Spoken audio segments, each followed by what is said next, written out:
وأشهد أن سيدنا ومولانا محمدا عبده ورسوله صلى الله تبارك وتعالى عليه وعلى آله وأصحابه وذرياته أجمعين. أما بعد فعن أنس بن مالك رضي الله تعالى عنه قال قال رسول الله صلى الله تعالى عليه وسلم إن من أشراط الساعة أن يرفع العلم ويثبت الجهل ويشرب الخمر ويفشو الزنا أو كما قال عليه الصلاة والسلام. معزز علماء کرام،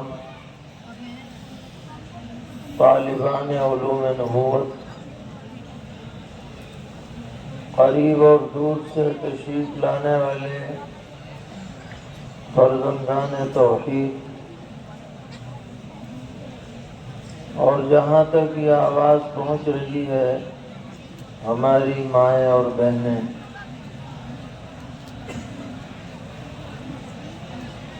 مدرسہ منبع العلوم کا یہ مبارک اجلاس، جس میں بڑی تعداد میں عوام و خواص جمع ہیں، یہ اس ادارے کی مقبولیت کی دلیل ہے، اور اس بات کی شہادت ہے کہ یہ مبارک ادارہ ایک صدی گزر جانے کے باوجود اس کا فیض عام اور تام ہے، اور پورے علاقے اور دور دور تک پہنچ رہا ہے۔ یہ بڑے قدر اور شکر کی بات ہے، اور ہم سب کو اللہ تعالیٰ کا ہر وقت شکر بجا لانا چاہیے کہ ایسے ادارے ہمارے علاقوں میں موجود ہیں۔ بلا شبہ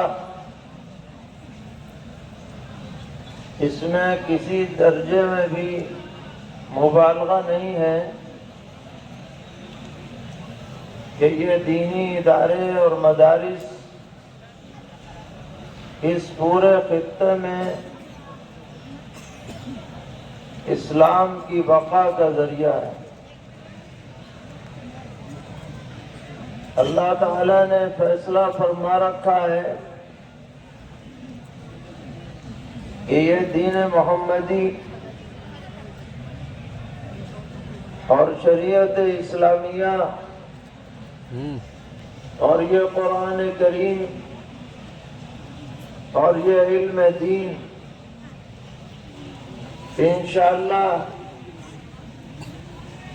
قیامت کے قریب تک باقی رہے گا، اور اسے کوئی مٹا نہیں پائے گا پوری طرح۔ یہ اللہ تعالیٰ کا فیصلہ ہے، لیکن چونکہ دنیا دار الاسباب ہے، اس لیے اللہ تعالیٰ نے سبب کے درجے میں ان مدارس کو بقائے دین کا ذریعہ بنا دیا ہے۔ جب تک یہ مدرسے آباد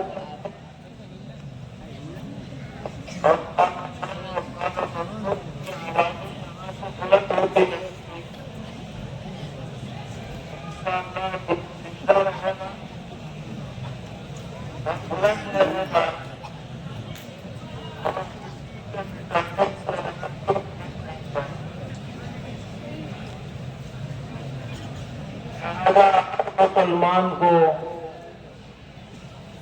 ہر وقت اللہ تعالیٰ کا شکر بجا لانا چاہیے۔ ایک زمانہ ایسا آیا تھا کہ مورخ قلم روک کر کے بیٹھا تھا اور ایسا لگ رہا تھا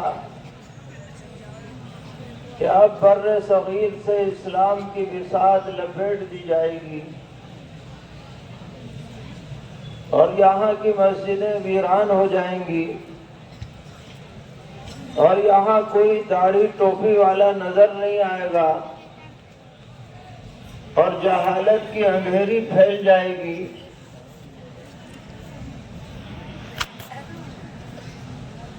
اور بظاہر لگ بھی ایسا ہی رہا تھا، حالات ایسے ہی ہو گئے تھے۔ جب انگریز اس ملک میں قابض ہوا اور علماء کا قتل عام ہوا اور دینی اداروں کو اور نظام کو ملیامیٹ کرنے کی کوششیں کی گئیں، تو بظاہر ایسا ہی لگ رہا تھا کہ شاید یہاں اب کوئی رمق دین کی باقی نہیں رہے گی۔ لیکن اللہ کے بندوں نے، اللہ کے مخلص بندوں نے، اللہ کے نیک بندوں نے، فکر مند بندوں نے اللہ کے دربار میں فریادیں کی، آنسو بہائے، سجدے کیے اور بھیک مانگی ہے اس خطے میں دین کی بقا کی، اور جس کی قبولیت کی ابتدا دیوبند جیسے ایک چھوٹے سے قصبے کی ایک چھوٹی سی مسجد سے ہوئی، جس کو مسجد چھتا کہا جاتا ہے۔ اور ایک استاد، اس کا نام محمود تھا، اور ایک شاگرد، اس کا نام بھی محمود تھا۔ مدرسے کا آغاز کیا گیا، یہ نام نیک پھال ثابت ہوا، اور وہ چراغ جو ایک بوسیدہ مسجد میں جلایا گیا تھا، اللہ کے دربار میں ایسا قبول ہوا کہ اس ایک چراغ سے ہزاروں لاکھوں چراغ جل اٹھے اور جہالت کی تاریکیاں مٹ گئیں، اور وہ خواب جو دشمنان دین دیکھ رہے تھے، ان کے خواب دھرے کے دھرے رہ گئے، اور اللہ تعالیٰ نے اپنے دین کی سربلندی کا فیصلہ فرمایا، جس کے مظاہر آج یہاں وہاں اس پورے خطے میں نظر آتے ہیں۔ حجت الاسلام حضرت مولانا محمد قاسم نانوتوی رحمۃ اللہ علیہ، جو اس پوری تحریک کے عظیم محرک تھے، ان کے بارے میں آغا شورش کاشمیری نے کہا تھا کہ گونجے گا چار کھوٹ میں نانوتوی کا نام، بانٹا ہے اس نے بعد عرفان مصطفیٰ۔ یہاں سے جو روشنی اٹھی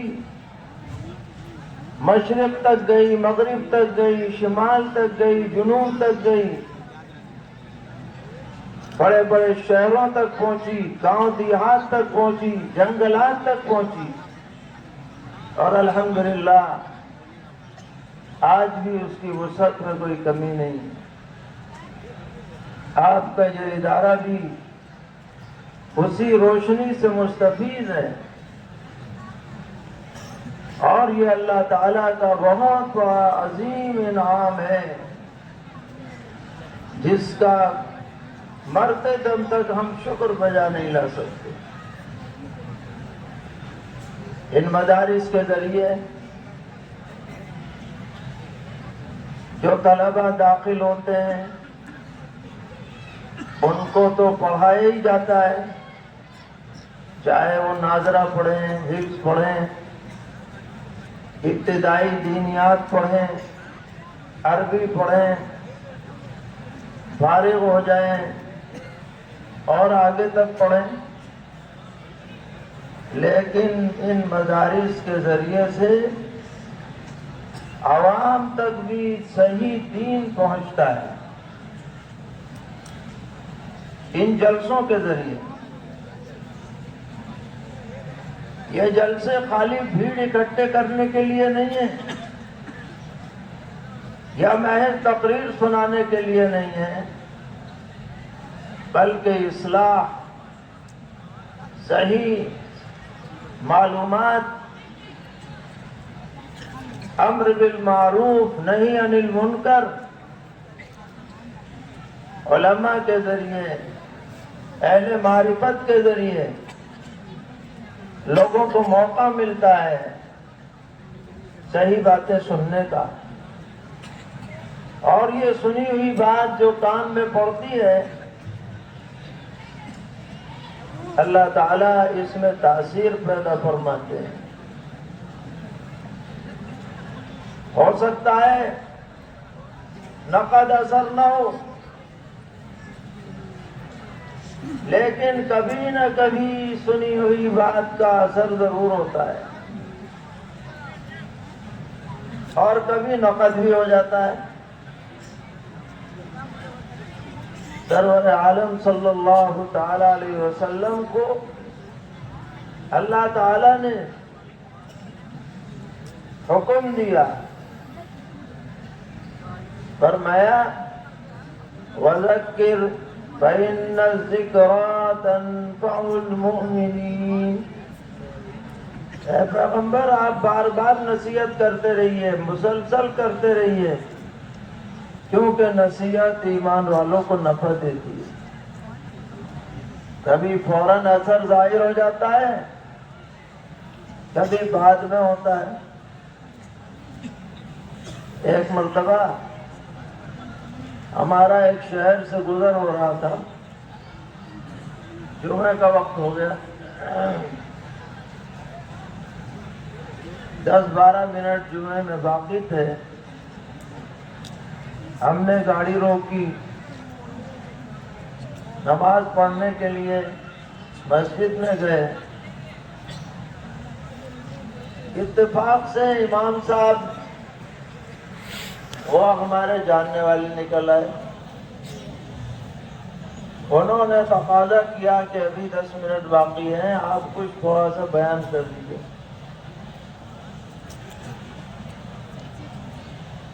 بہرحال ایک حدیث اس وقت بیان کی، اور اس حدیث کا ایک ٹکڑا یہ تھا کہ جو آدمی مظلوم ہونے کے باوجود، اپنا حق طلب ہو جانے کے باوجود انتقام نہ لے اور معاف کر دے، تو اللہ تعالیٰ اس کی عزت میں ضرور اضافہ فرماتے ہیں۔ یہ اس حدیث کا ایک ٹکڑا تھا۔ یہ بات بیان کی گئی اور ایک عمومی انداز میں بیان ہوئی، کوئی خاص شخص ذہن میں نہیں تھا۔ نماز کے بعد ایک نوجوان آیا اور اس نے ہاتھ پکڑا، سلام کیا اور اس نے یہ کہا کہ میں آپ کو گواہ بناتا ہوں کہ میرے ساتھ فلاں نے ظلم کیا تھا، حق مارا تھا اور میں اس سے ناراض تھا، لیکن اب مسجد میں آپ سے وعدہ کرتا ہوں کہ میں نے اسے معاف کر دیا اور میں اس بشارت کا مستحق بننا چاہتا ہوں جو پیغمبر علیہ السلام نے معاف کرنے والے کو دی ہے کہ اسے عزت ملے گی۔ اب دیکھیے، ایک بات عمومی انداز میں کہی گئی لیکن اس نوجوان نے اپنے دل پر لے لی اور نقد اس نے وعدہ کر لیا کہ اب جو ہم سے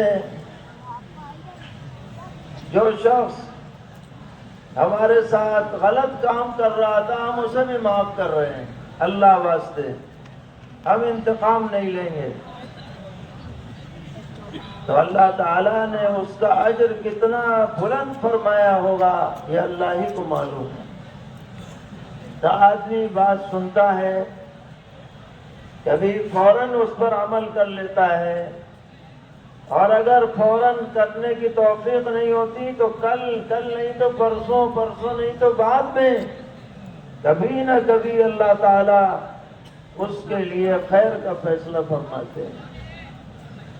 اس لیے ان جلسوں کی بھی بڑی اہمیت ہے، ان بیانات کی بھی بڑی اہمیت ہے۔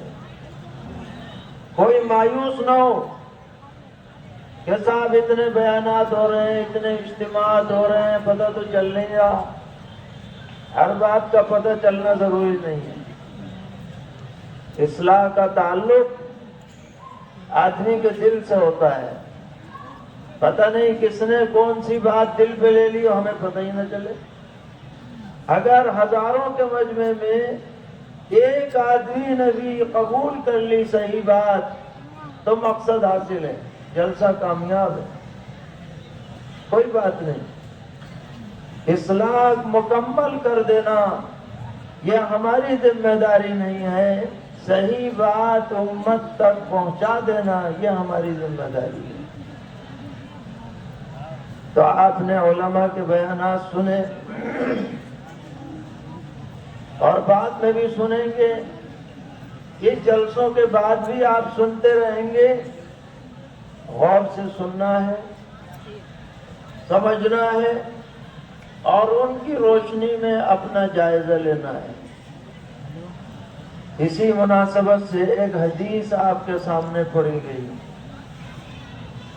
جس کے راوی ہیں سیدنا حضرت انس بن مالک رضی اللہ تعالی عنہ۔ یہ پیغمبر علیہ السلام کے بہت ہی چہیتے صحابہ میں شامل ہیں اور حضور کے خاص خادموں میں ان کا شمار ہے۔ ان کی والدہ ہیں حضرت ام سلیم رضی اللہ تعالی عنہا، جو پیغمبر علیہ السلام کی ننیالی خاندان سے تعلق رکھتی ہیں، بنو نجار سے، جو مدینے کا انصار خاندان تھا اس سے تعلق ہے۔ اور یہ ان خواتین میں سے ہیں جو پیغمبر علیہ السلام کے ہجرت فرمانے سے پہلے ہی اسلام سے مشرف ہو چکی تھی، اور ان کے شوہر جن کا نام مالک تھا، جو حضرت انس رضی اللہ عنہ کے والد ہیں، اصلاً وہ اسلام نہیں لائے تھے۔ حضرت ام سلیم کے اسلام لانے پر وہ ناراض ہو کر کے مدینے سے شام چلے گئے، چھوڑ دیا حضرت ام سلیم کو۔ تو حضرت ام سلیم رضی اللہ عنہا نے حضرت ابو طلحہ انصاری رضی اللہ تعالی عنہ سے اس شرط پر نکاح کیا کہ تمہیں اسلام لانا پڑے گا۔ چنانچہ انہوں نے یہ شرط قبول کی، اور حضرت ابو طلحہ کی پرورش میں حضرت انس رضی اللہ تعالی عنہ نے 8-9 سال کی عمر میں وقت گزارا۔ نبی اکرم علیہ السلام جب ہجرت فرما کر مدینہ تشریف لائے تو حضرت ام سلیم رضی اللہ تعالی عنہا نے حضرت انس رضی اللہ تعالی عنہ کو آپ کی خدمت میں پیش کیا اور درخواست کی کہ ھذا خویدمک یا رسول اللہ، کہ اللہ کے رسول یہ آپ کا چھوٹا سا خادم ہے، آپ اس سے خدمت لیجئے تو ہمارے لیے شرف کی بات ہوگی۔ چنانچہ حضرت انس رضی اللہ تعالی عنہ پیغمبر علیہ السلام کی خدمت کے لیے ہمتاً تیار رہتے تھے۔ فرماتے ہیں کہ میں نے 10 سال پیغمبر علیہ السلام کی خدمت کی، ہجرت سے لے کر کے حضور کی وفات تک،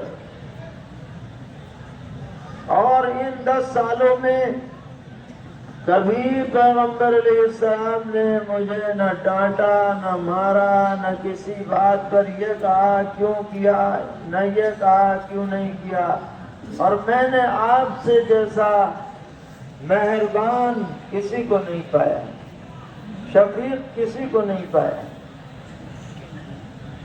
حضور ان سے مذاق کرتے تھے، فرماتے تھے یا ذا الاذنین، اے 2 کان والے۔ کبھی ان کی کنیت ابو حمزہ یہ کہہ کے پکارتے تھے۔ والدہ نے عرض کیا حضرت اس اپنے خادم کے لیے دعا تو کر دیجئے، تو حضور نے بہت دعائیں کی، اور 3 دعائیں خاص طور پر، اللہم اکثر مالہ وولدہ وَأَدْخِلُهُ الْجَنَّةِ، اے اللہ انس کے مال میں برکت دے، انس کی اولاد میں برکت دے، انس کو جنت میں داخل کر دے۔ حضرت انس فرماتے ہیں 2 دعائیں تو میں نے دیکھ لی، تیسرے کے انتظار میں ہوں۔ پہلی دعا، مال میں ایسی برکت ہے کہ میرے باغ میں سال میں 2 مرتبہ پھل آتا ہے، جس کاروبار میں ہاتھ ڈال دیتا ہوں کبھی نقصان نہیں ہوتا، وارے نیارے ہو جاتے ہیں۔ لوگ میرے پاس آتے ہیں، کہتے ہیں ہمارے کاروبار میں حصہ لے لیجئے، حضور کی دعا کی برکت آپ کے واسطے سے ہمارے کاروبار میں بھی آ جائے گی۔ اور میاں اولاد میں ایسی برکت ہے، کہتے ہیں 80 سے زیادہ اولادیں آپ کی تھیں، اور جب انتقال ہوا تو لڑکے پوتے وغیرہ ملا کے 100 سے زیادہ تھے، گویا پورا محلہ آباد ہو گیا حضور کی دعا کی برکت سے۔ اور فرمایا جنت میں داخلے کی دعا کا انتظار کر رہا ہوں۔ تو بڑے حضور کے چہیتے صحابہ میں ان کا شمار ہے، شب و روز کے خادم تھے، باتیں سنتے تھے، یاد کرتے تھے، امت تک پہنچاتے تھے۔ انہی روایات میں سے ایک روایت یہ ہے جو اس وقت آپ کو سنائی گئی۔ سرور عالم صلی اللہ تعالی علیہ وسلم نے فرمایا کہ ان من اشراط الساعة ان يرفع العلم ويثبت الجهل، کہ قیامت کی علامتوں میں سے بعض علامات یہ ہیں کہ علم دین امت سے اٹھنے لگے گا اور جہالت عام ہو جائے گی۔ اس علم سے عام علم مراد نہیں ہے، یعنی دنیا کا علم، عصری علم مراد نہیں ہے، کیونکہ عصری علم تو جیسے جیسے قیامت قریب آ رہی ہے دنیا میں بڑھ رہا ہے، ٹیکنالوجی بڑھ رہی ہے، سائنس کا علم بڑھ رہا ہے، انجینئرنگ کا بڑھ رہا ہے، ڈاکٹری کا بڑھ رہا ہے، میڈیکل کا بڑھ رہا ہے، نہ جانے کیا کیا بڑھ رہا ہے۔ آج سے 100 سال پہلے جو کوئی جانتا نہ تھا آج بچہ بچہ جان رہا ہے، وہ علم بڑھ رہا ہے، مگر گھٹ کیا رہا ہے؟ علم دین گھٹ رہا ہے۔ اور یہ کوئی ہم نہیں کہہ رہے، حضور فرما رہے ہیں قیامت جیسے جیسے قریب آئے گی علم دین گھٹے گا اور علم دین سے جہالت بڑھے گی۔ یرفع العلم فیثبت الجہل۔ اور یہ بات بالکل سچ ہے۔ آج کل کے دور میں کتنے مدارس مکاتب ہونے کے باوجود جب آپ معاشرے کا جائزہ لیں گے تو آپ کو پتہ چلے گا کہ ہمارے مسلمان بچوں اور بچیوں حتیٰ کہ بڑے بوڑھوں کو دین کی بنیادی باتیں بھی معلوم نہیں ہیں، موٹے موٹے مسائل کا بھی پتہ نہیں ہے، عقائد کا بھی صحیح طرح پتہ نہیں ہے۔ اکثریت کا یہی حال ہے۔ آپ نے سنا ہوگا کہ پچھلی حکومت میں ایک کمیٹی بنی تھی، سپچر کمیٹی کے نام سے، اور اس نے رپورٹ پیش کی تھی کہ مسلمانوں میں جو بچے مدرسوں میں جاتے ہیں ان کی تعداد 100 میں 3.5 ہے۔ 96 بچے یا تو جاتے ہی نہیں ہیں، کہیں بھی نہیں جاتے ہیں، یا جاتے ہیں تو اسکول میں جاتے ہیں۔ اور ہمارا کہنا یہ ہے کہ یہ 3.5 کا جو فیگر ہے، فیصد ہے، یہ بھی مبالغے پہ مبنی ہے۔ اگر مزید غور کیا جائے آبادی کے اعتبار سے تو 2% بھی سارے مسلمانوں کو جوڑ کر کے بھی 2% بیٹھنا مشکل ہے جو پوری تعلیم دین کی حاصل کرتے ہوں۔ ابھی چند دن پہلے ہم جائزہ لے رہے تھے ہندوستان کا کہ ہندوستان میں مسلمانوں کی آبادی کم سے کم 20 کروڑ تو ہے، زیادہ تو ہوگی لیکن 20 تو ہے ہی۔ اور ہمارے پورے ملک میں ایک سال میں جو طلباء علم دین کا پورا نصاب پڑھتے ہیں، یعنی دورے تک پڑھتے ہیں، اگر بہت مبالغہ کرو تو ایک سال میں فارغ ہونے والوں کی تعداد 20,000 سے زیادہ نہیں ہوگی۔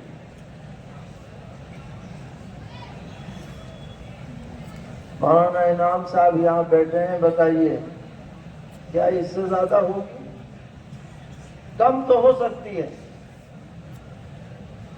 اس سے زیادہ مشکل ہے۔ اب آپ تناسب دیکھیے، 20 کروڑ میں 20,000 دورہ پڑھنے والے ہیں تو کتنے فیصد بیٹھے بتاؤ؟ یہ تو کسی فیصد ہی میں نہیں آئے گا، 0 پہ پہنچ جائے گا، اعشاریہ میں آ جائے گا۔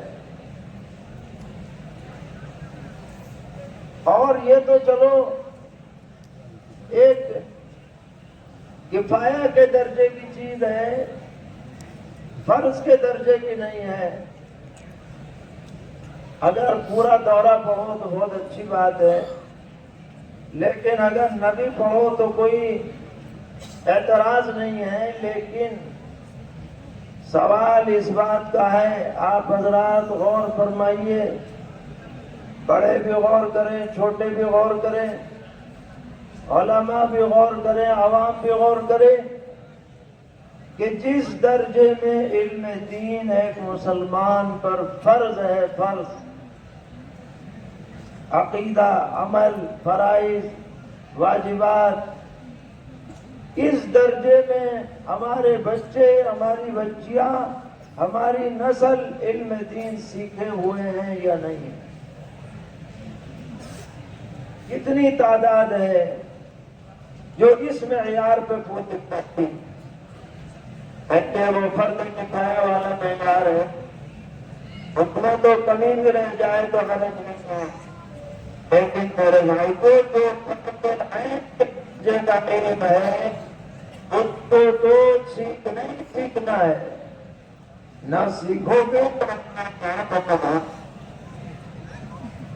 اور اگر معاشرے میں ایسے لوگوں کی تعداد زیادہ ہو رہی ہے جو علم دین کو فرض کی حیثیت سے بھی نہیں سیکھ رہے، تو یہ بہت بڑی تشویش کی بات ہے۔ آج جس کے پاس ذرا سا پیسہ آ رہا ہے وہ ہائی فائی اسکولوں میں اپنے بچوں کو پڑھانا پسند کرتا ہے۔ ٹھیک ہے، آپ اسکول بھی بھیج سکتے ہیں، منع کوئی نہیں کرتا، لیکن اسکول میں بھیجنے کے ساتھ ساتھ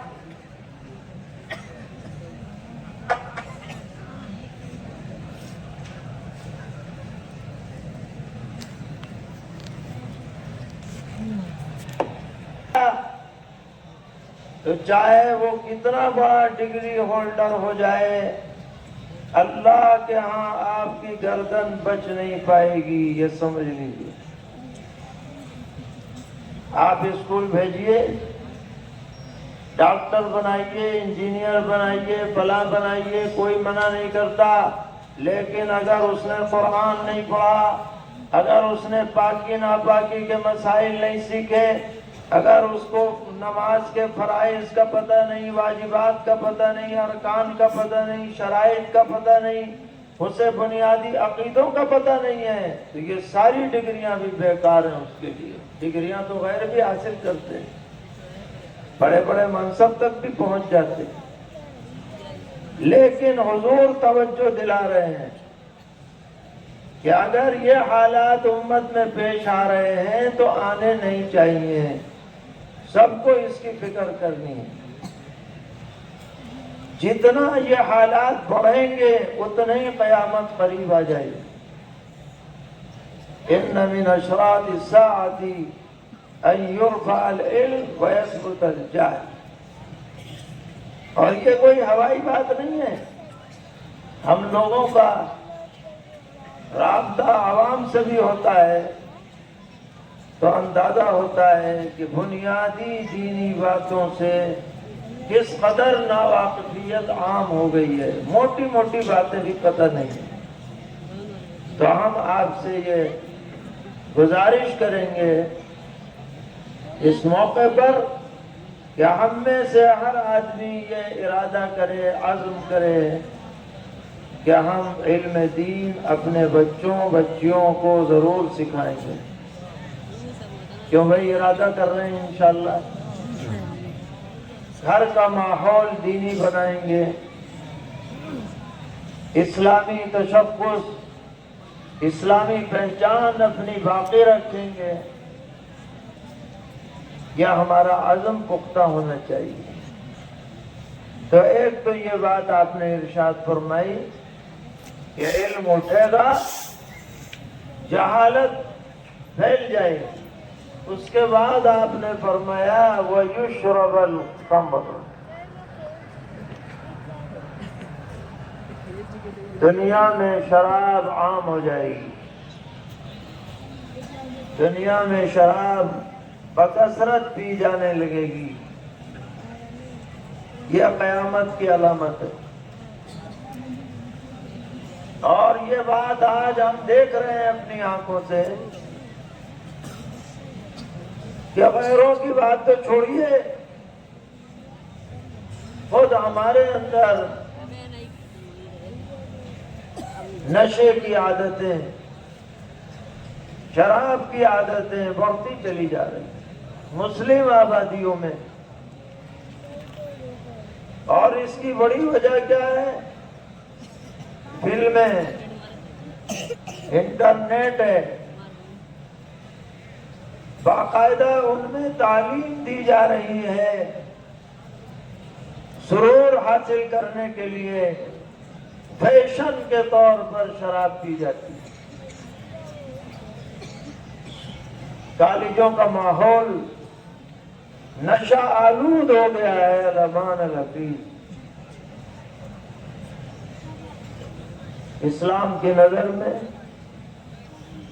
شراب ام الخبائث ہے، ساری خرابیوں کی جڑ ہے۔ اور اس کی وجہ یہ ہے کہ انسان اشرف المخلوقات ہے، اور اشرف المخلوقات ہونے کی بنیاد اس کی عقل ہے۔ اللہ نے جو عقل انسان کو دی ہے وہ کسی بڑے سے بڑے جسم والے، جثے والے جانور کو نہیں دی۔ ہاتھی بدن میں بڑا ہو سکتا ہے مگر عقل میں بڑا نہیں، شیر بدن میں بڑا ہو سکتا ہے، طاقت میں بڑا ہو سکتا ہے مگر عقل میں بڑا نہیں ہے۔ عقل میں انسان بڑا ہے۔ اور یہ جو دنیا کی آپ کو رونق نظر آ رہی ہے، یہ صرف عقل کا اثر ہے۔ اللہ تعالیٰ نے عقل دی ہے، اس عقل سے یہ لائٹیں جل رہی ہیں، اس عقل سے یہ نظام دنیا کا قائم ہے۔ اور شراب اسی عقل پر پردہ ڈال دیتی ہے۔ شراب سے آدمی کی عقل معوف ہو جاتی ہے۔ اب یہ انسان شراب پی کر، نشہ کر کے پانی اور پیشاب میں فرق نہیں کر سکتا، اور پیٹ میں فرق نہیں کر سکتا، بستر میں اور قبر میں فرق نہیں کر سکتا، کیونکہ